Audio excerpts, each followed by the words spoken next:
Sheikh chilli बहुत गरीब परिवार से था। वह पढ़ाई लिखाई में बहुत कमज़ोर था। अगर वो किसी चीज़ में माहिर था तो वो था दिन भर खेल कूद करना। अपना सारा समय वह मोहल्लों के लड़कों के साथ कंचे खेलने में बिता देता था। इसी तरह उसका पूरा बचपन बीत गया। धीरे धीरे वह बड़ा होता चला गया, लेकिन उसकी आदतें नहीं बदली। शेख चिल्ली की इस आदतें से उसकी माँ परेशान थी।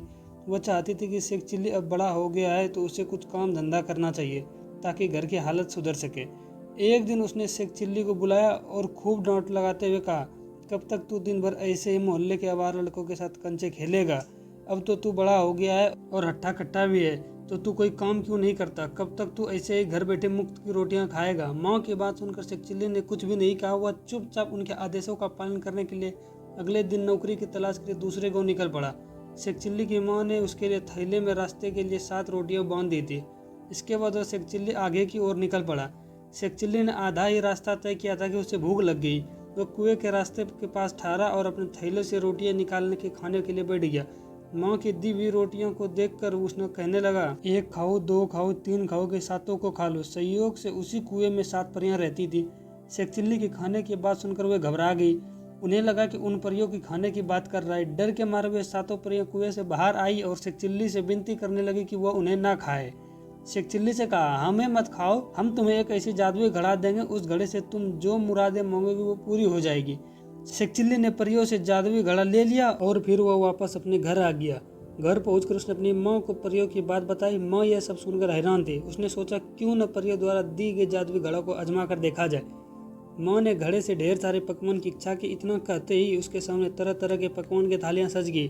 दोनों ने उस रात भरपेट खाना खाया। इसके बाद शेख चिल्ली की माँ ने उस जादुई घड़े से ढेर सारा धन मांगा और अमीर बन गए। यह सब देखकर शेख चिल्ली की माँ बहुत खुश थी, लेकिन उसके मन में डर था कि गाँव वाले उसके मूर्ख बेटे से उसकी अमीरी का राज न उगलवा ले। तभी शेख चिल्ली की माँ को एक तरकीब सूझी। वह बाजार गई और ढेर सारे बतासे खरीद लाई। फिर वह घर के छप्पर पर चढ़कर बतासे की बारिश करने लगी।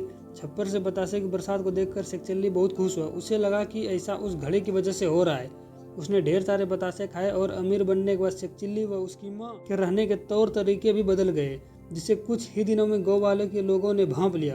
गाँव के लोग सोचने लगे, अचानक ये इतने अमीर कैसे हो गए? गाँव के कुछ लोग शेख चिल्ली की माँ के पास गए, पूछने लगे आखिर उन लोगों के पास इतने सारे धन कहाँ से आए। गाँव वाले की बात सुनकर शेख चिल्ली की माँ ने कुछ नहीं कहा। बताया तो उन्हें सोचा कि चलो इसके इस मूर्ख बेटे से पूछ लिया जाए। एक दिन मौका मिलते ही लोगों ने शेख चिल्ली को बुलाया और उनसे पूछा कि आजकल तुम्हारे रंग ढंग कैसे बदल गए हैं। इस पर शेख चिल्ली ने उन्हें परियों की जादुई घड़ी की सारी बात बता दी। शेख चिल्ली की बात सुनकर गाँव वाले उसके घर गए और जादुई डंडा दिखाने की मांग करने लगे। इस पर शेख चिल्ली की माँ ने कहा, उसके पास कोई घड़ा नहीं है। माँ ने कहा कि तुम लोग तो जानते हो कि मेरा बेटा मूर्ख है, यह एक दिन ऐसे ही सपने देखता है। यह सुनकर वो शेख चिल्ली जोर से कहता है कि याद करो माँ, मैंने तुम्हें वो जादुई घड़ा दिया था, क्या तुम भूल गई? उसी घड़े से तो हमने रात को ढेर सारे पकवान खाए थे। ये सब सुनकर उसकी माँ ने हंसते हुए कहा कि अब बताओ भला छप्पर से बतासे की बारिश होती है क्या?